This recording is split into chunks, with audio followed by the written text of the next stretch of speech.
on, guys and gals? Hi, guys. How are you? Welcome to Monday night. Monday night vlogs are on. Because Monday night fucking sucks. It does, especially if you work. Well, at least you got through the work day. Well, especially for those that work. For those of you that don't work, go fuck yourselves. Unless you actually have a medical condition that requires you not to work. Or second shift. Or second shift. Maybe you're already working, in which case I have no problem with you. But Or you can watch us while you're working and not get caught by the boss. that is possible too. So Dog, what's on tonight's agenda for Vlogs That Rock? Well, I know how much you like hairbands. I fucking love hairbands. Like, I love all rock music. I would say I love rock music ranging from the Beatles to Five Finger Death Punch. Okay. Any sort of era. From, like, I would say 50 years of rock. I love it. Strumming guitars, the drums, the bass, all the distortion. That. Yeah. It could be Slayer, it could be Jethro Tull. I don't give a fuck. The corruption of youth is rock and roll. But this youth has gone on for generations. It has. The youth of the nation has gone on for generations. Sounds like a POD reference. It is. Anyhow, we are talking about hairbands tonight. It takes a generation to increase the generation of the younger population. Oh yeah, I get it. South Park. But anyhow, tonight... wait a minute, how was that the man's obligation to put a boneration into a woman's penetration? To increase the generation? To increase the population of the younger generation. Okay, I'm sorry. That was like an old school. Yeah, tonight, South Park. Tonight, I'm sorry. Go ahead, what are we talking about, Doc? So, I guess in this episode of Vlogs That Rock, the second episode. Episode 2. Yeah, number 2. We're going to talk about one of our favorite pastimes. Hairbands. Hair metal. As you can see from his beautiful head of hair, he's a huge fan of hair metal. Dog, what was your first hair metal band that you can remember? Go. Oh, Jesus Christ. Well, I mean, maybe not a hair band, but I definitely... One of my first bands from that era was maybe Guns N' Roses. Yeah, they're kind of thrown into that group. They're kind of in that group for their time. Right. Because originally, like, if you watch the video... You still hear them till this day on, like, even modern day rock radio. Yeah, if you watch the video for Welcome to the Jungle, Axl Rose's hair is all over the place, kind of like that one. Yeah. But then later, in other ones, he's wearing a bandana, he's got it slicked back. He's not necessarily a hairband, but because the term hairband is not as loved and admired in the musical community as it is with the fans. So I think like hairband era was like probably from 1981 to 1992. Yes. I would say that would be like the timeline for hairbands. That's where they were at their absolute 92 is whenever grunge came in and just shut them down. 87 and 89 is where hairbands were at their absolute peak. For me, anyway. I could agree with that. Because that's when all the big names came out. Like Whitesnake and Bon Jovi and Poison. But the eternal question in this video is, who started this party? Who was the ones that threw the party? Was it not... I want to say Judas Priest was one of the first ones. You're talking like... I mean, Judas Priest, they started in the 70s. They're kind of more the... The British Invasion. The British Invasion, yes. Like, them and Iron Maiden. Yeah, they kind of started that whole thing, but... I would have to say, like, honestly, I would say Kiss could have started that. Because they had the makeup, they had the glam, but even though they were in the 70s. Yeah. And then, of course, they had their kind of slump era in their very early 80s, and then 82, before their makeup came off. Right. So Creatures of the Night came out, and they kicked ass. So that's a good question. And then Lick It Up when they took their makeup off. Yeah, that is a very good question we should probably start with. I feel like Kiss started it. They could have, but here's the question. What do you call a hairband? Like, what do you classify a hairband? Lots of hair, lots of makeup, and just kick-ass music. Like, fun music. Like, yeah. The hairband, not devilish, not... Yeah, the hairband era was all about going out, partying, getting drunk, getting laid. Of course, getting laid, and then waking up the next day and doing it all over again. They wake up and like, who the fuck did I just fuck? Yeah, like when you wake up, I just get. When you wake up and you look over across the way and you see you gotta gnaw your arm off to get away from an her. unfamiliar face, and like, okay, you need to leave. That's Hairbands. But I would say Kiss pioneered it because you think about it. Gene Simmons had a book of women he got laid with. Yeah. When he was on tour. You're talking back in the 70s before hairbands were a thing. And with a tongue that long, you can imagine why he got that laid. He could probably pleasure a woman better with his tongue than his dick. No doubt. But some of the greatest hairbands that I can remember. Oh my god, I grew up in that era, so. Same. I guess we can start off right now, off the top of my head. Poison. Poison, when I think of hairbands, I think of Poison. And they were local to us, too. Local. Brett Michaels.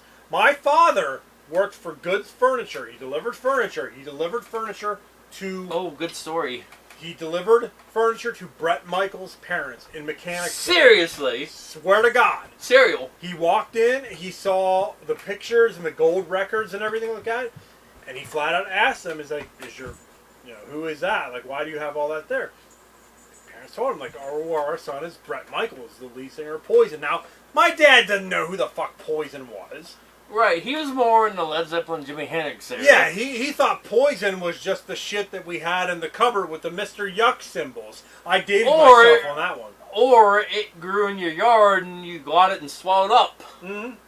But Poison, Brett Michaels, CeCe DeVille, Ricky Rocket, Bobby Although Dahl. CeCe DeVille was not from here, though. He was not. He was the only No, one he's a that Californian. wasn't.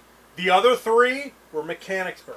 I watched it behind the musical and that, and they actually did show, like, the river bridge across the Susquehanna on VH1. And I will say this. I have heard stories that Brett Michaels, every now and then, he'll come back home to visit his parents. He will sometimes go into, like, the smaller venues in Mechanicsburg or Harrisburg area. Not only Mechanicsburg, I was driving down Route 9 in West Virginia during work. I had to do some work in Jefferson County. Right. And they got, you know they got a lot of casinos down that way. Yes. They actually had, like, Brett Michaels recently played down there as a solo artist. Right. But he was on billboards down that way, dude. But I'm talking, he goes to these bars and clubs that he used to be at completely unannounced. That's what he did in West Virginia. Like, he just shows up and he has his guitar with him, and because I guess his record label would be like, well, you can't do that because, you have to charge money. But Brett would be like, you know what? I'm here. I have a guitar. I might as well just play a few songs. I think that's fucking cool. Yeah, he kind of keeps the underground scene going doing that. Right, and he never forgot his roots. Even though he got huge and famous around that time. He's sort of like the Pop Evil from the 80s. Like, Pop Evil, even though they're kind of famous, they still hit the small venues. Yeah, but he remembered where he came from, these small, humble beginnings, and he never forgot. I like when people do that. Same. Because I remember, this is kind of jumping forward, Hailstorm was the same way. Do you remember when we were at the Spy Club, we saw a picture of Hailstorm from, like, 97? Yep. That was the night we saw, like, the woman almost get hit by a Tahoe. I know. We were in the old Tempo, leaving the show. I know Lizzie Hale has wanted to come back and do some of the smaller venues. It was a 4-3 festival. We have a playlist on our channel. Yep. Lizzie Hale has wanted to come back and do, like, smaller venues to kind of remember where they came from. Record label will let her do it. Or won't let them do it. Them corporates are fucking dickheads. Yeah, so it's kind of a bullshit move, but either way, Poison, one of the bigger bands. Motley Crue, I guess you got to mention too. Yeah, so Motley Crue, they released their album Livewire back in 1981. 'Cause I'm alive! Another band I'm going to say who's early to the party would be Kix. Kix is another one. They released their self-titled album also in 81. And it included the song Yeah, Yeah, Yeah, which is... You remember that song. Kix, I threw up all over the floor! Yeah, I remember we go... Oh, I feel sick! I gotta go home now! And she threw up all over the floor! We went and saw Kix. It was at... we were down in Brunswick, Maryland. Yeah. Yeah, at the fire hall. Because just until recently, when they finally retired, they were doing small venues up and down the East Coast.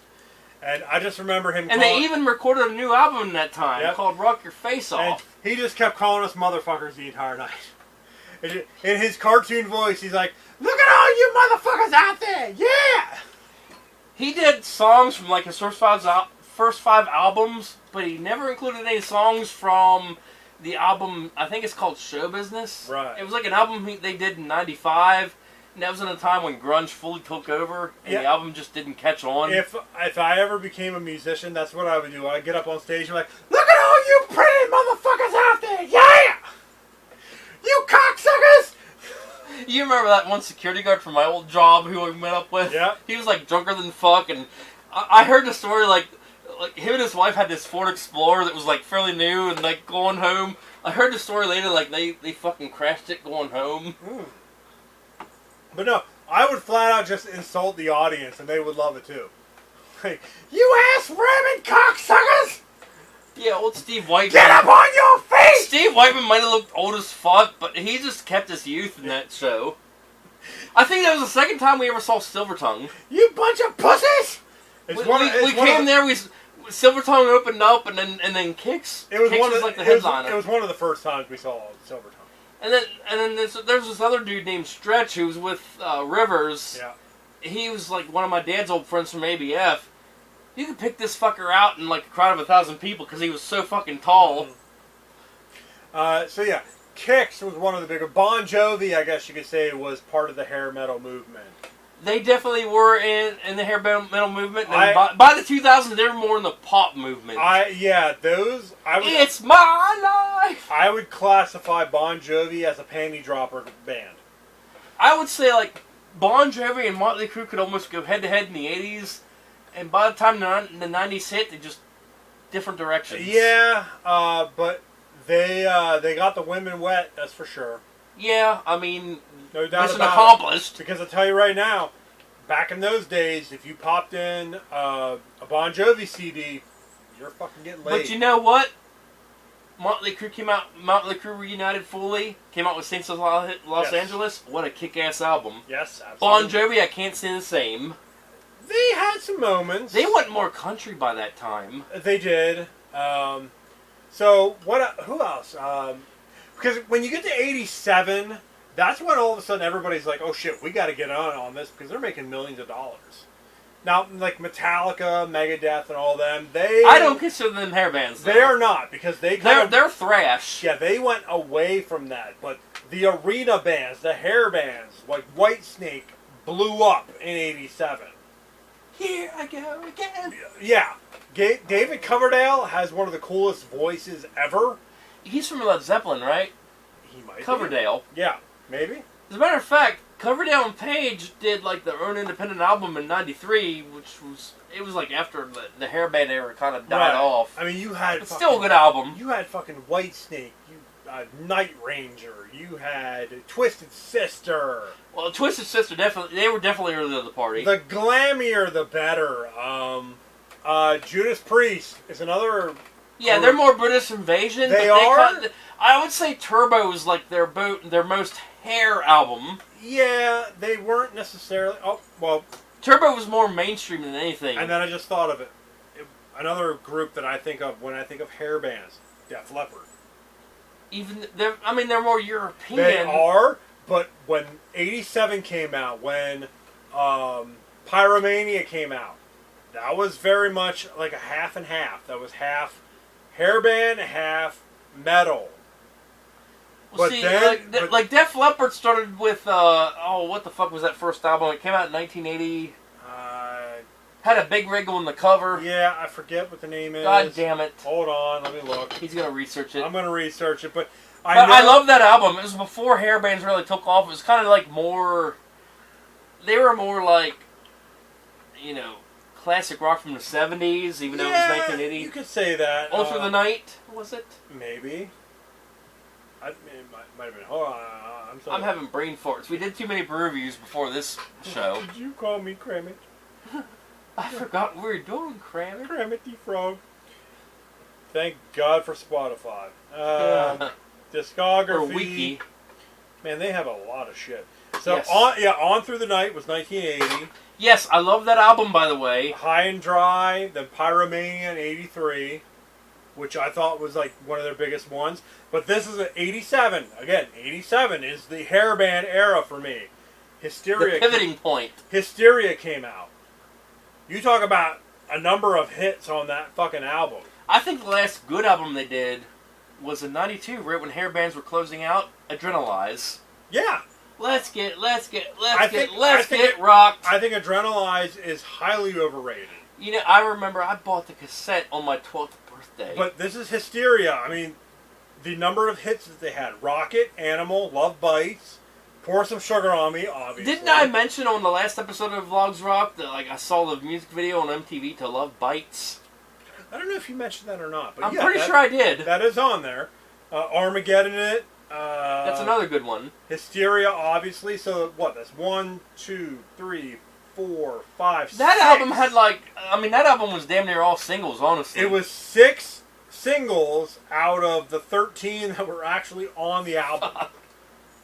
Like, you talk about fucking amazing. And the Adrenalize was 92, which was at the end, which we'll talk about. Well, see, I started buying... I didn't start buying music till, right around that time in, 91, 92, 93. Yeah. I bought Nirvana's Nevermind on tape. I bought Adrenalize. I bought Jackal's self-titled album. Yeah.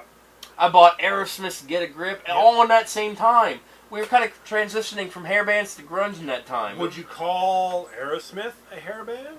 Hell no. No?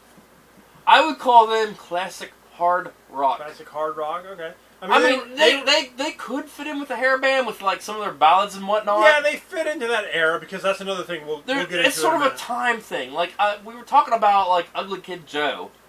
Yeah. I kind of thought they were hairbands for all this time, but you kind of disagreed with it. I always pictured them more of alternative, but they were around that time though. I don't know though. They're I don't think they're alternative though. They're more like shock metal. Yeah, Ugly Kid Joe is right on that precipice, which again we'll talk about. I could almost categorize them with GNR. Yeah. Honestly. Yeah. But yeah, you didn't hear much about them after 92, 93-ish. Oh, another hair band we got to mention, and depending on whether you like them or not, what about Stryper? The first. Oh yeah, they're like a religious band. The Christian heavy metal. To hell with the devil. The Christian I hair band. seen them. I seen the devil. Stryper is. They actually sound damn good. They're heavy. They don't sound too and preachy. Stryper is still going strong to this day. Really? Mm-hmm. I think they're going on tour again here soon. To Hell with the Devil was a damn good song, though. Yeah, and again, that's the part about hair metal is it had this sound to it. Hair Nation on Sirius XM would play them. Yeah, it had this sound to it that was so universal. Even if it was a Christian rock band, you could still play it and be like, okay, this is kind of cool. They're kind of like what Skillet is in the 2000s. Yeah. Sort of. Yeah. Skillet never got too preachy. No, Skillet was very much a double meaning word where... I would classify Skillet with bands like 3 Days Grace. Yeah, the lyrics of Skillet you could take either way. You could either say they're talking about God or they're talking about a woman or somebody important to them. It's all in how you interpret it. It's all in how you interpret it, even though it probably is all about God. But, I don't... But I feel like Stryper was that band in the 80s. Stryper was a huge influence. Well, how about Twisted Sister?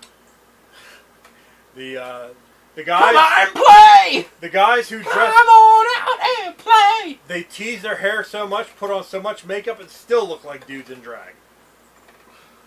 And wear more makeup than their sisters combined. That was a line on Detroit Rock City movie. I'm sorry, Dee Snider could put as much makeup on as he wanted to. He still looks like a dude. I'm sorry. Even though that's probably what he was going for. Because... I will consider myself an SMF. I love Twisted Sick Sister. Motherfucker. I love Twisted Sister too. But that's the thing too, is all of these hair bands, most of them, tease their hair up really high, put makeup on, they look like girls. And I love on Facebook. It's hard to believe that they were more makeup than women, and they still get pussy. And on Facebook they say people back in those days, like the 80s, bitch and complain about gender equality or gender bending or transgenderism, and yet 3/4 of the people that we listen to in music dress like women. Motley Crue looked like fucking drag queens. See, like back in that time, I mean, I guess you guys had just gotten MTV. Yeah. We didn't. Like I just You love didn't know the what sound. they looked I like. just love the sound of the music. That's what I like. You saw them on the album and you're like, okay, that's weird. Because Poison, look what the cat dragged in. They're all 4 of them in the corners of the CD, and they look like fucking drag queens.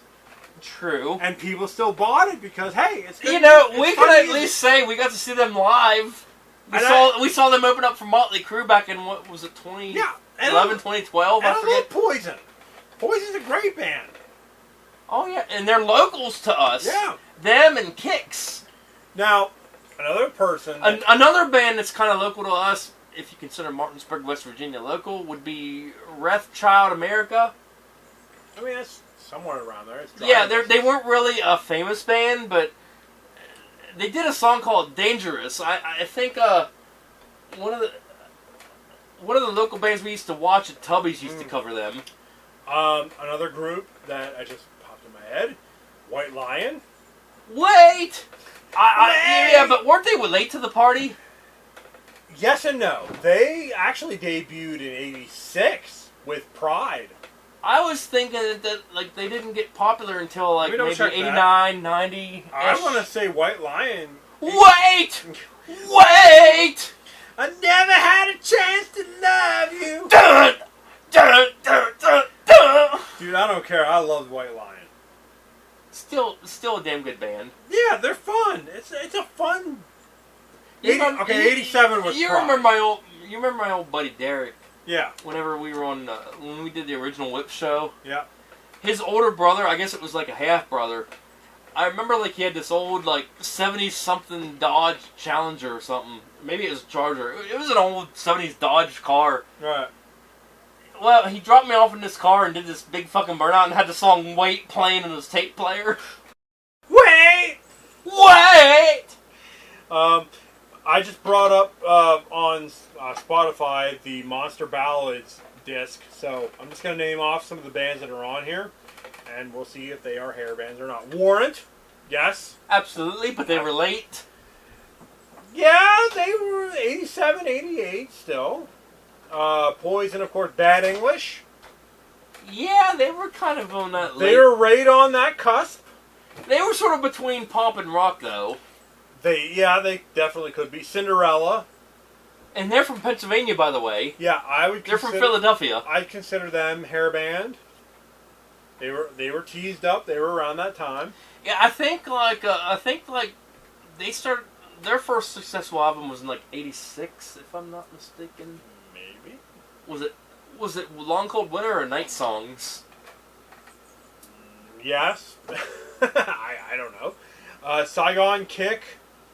Love is on. Yeah, that's the only song that I know from them. Is Love is on the way. Man, that song was like all over the damn radio back in the '90s. Can't you hear the tears? I don't know. Even pop stations played that shit. Winger, we'll talk about. We Yeah, already know where Winger falls. Stewart in. wore the shirt. They were the big fucking laughing stock by Beavis and Butthead era. But they got some women. That's all that matters. Sheriff, I don't know. I've heard of them. Yeah. Carrie by Europe. Oh yeah. The final countdown. We were going to rewrite the song to the final blowjob. Oh yeah, we were gonna do that on the original final Whip BJ. broadcast. We're hungry She's looking for penis. and sucking huge balls. The final blowjob. She don't want no weenus. That won't do at all. We gotta write that shit. I agree. Steelheart. Steelheart's another one. Yeah, and the only song I know of them was "Never Let You Go." I never let you I go. feel like that song would qualify as late to the party. Possibly. Damn Yankees is another one that probably is later. That's a super group. It is. Ted Nugent was in it for some reason. Yeah, their famous song was High Enough? Higher? High enough. High Enough, yeah. LA Guns, Oh, yeah. Night Ranger, REO Speedwagon. I don't know why. Well, REO Speedwagon, I thought, went back to the 70s, though. Yeah, this is Monster Ballad. So Loverboy, NXS. NXS was more poppy. Oh, Why should the party be exclusive only to the boys? What about the girls? The bangles.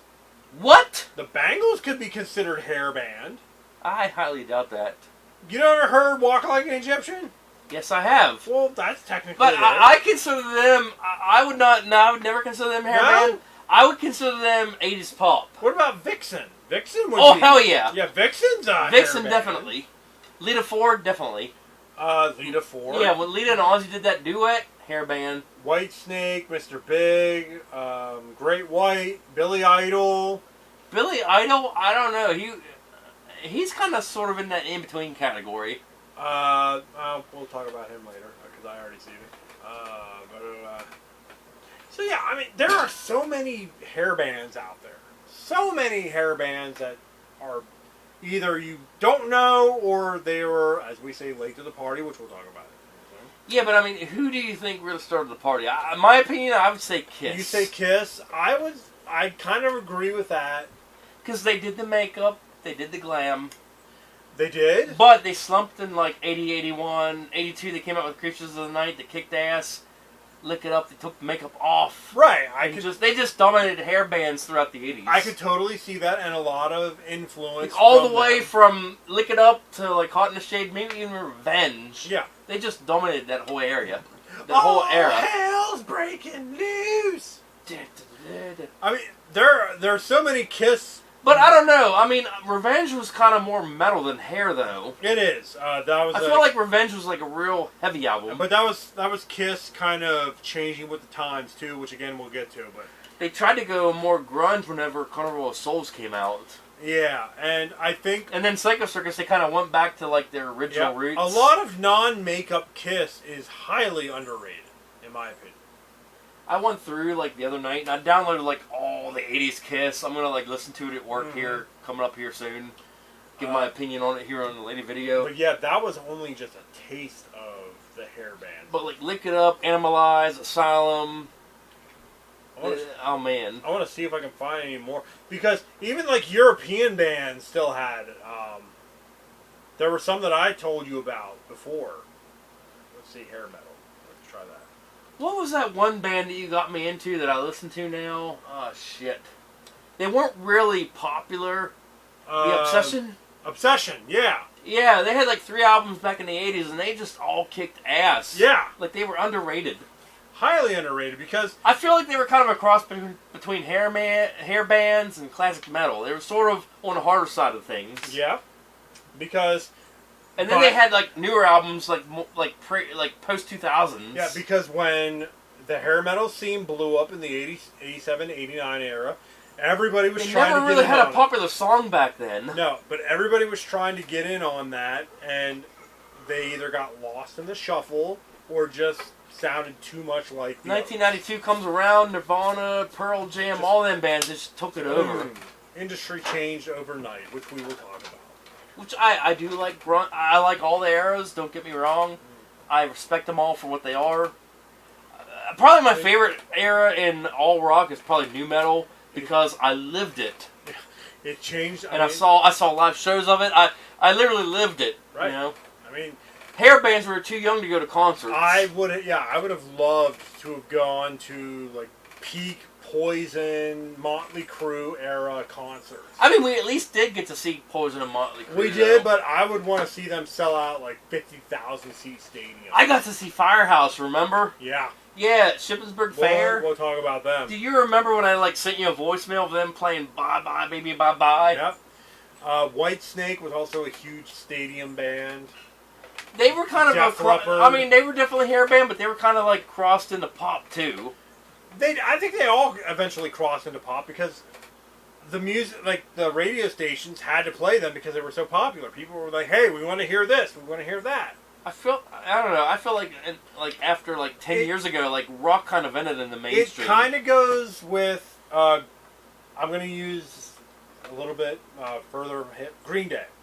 Green Day. Do you have the time? Yeah. Green Day has always been considered punk rock, right? They've never. I mean, they were when they were younger, yeah, like before Dookie came out. They've never technically sold out to corporations or anything like that. But I remember somebody saying it the best way. He goes, Green Day all the punk bands, like the Sex Pistols and all that. Speaking of Green Day, I checked out their latest album from like this year, and I thought it was pretty damn good. Really?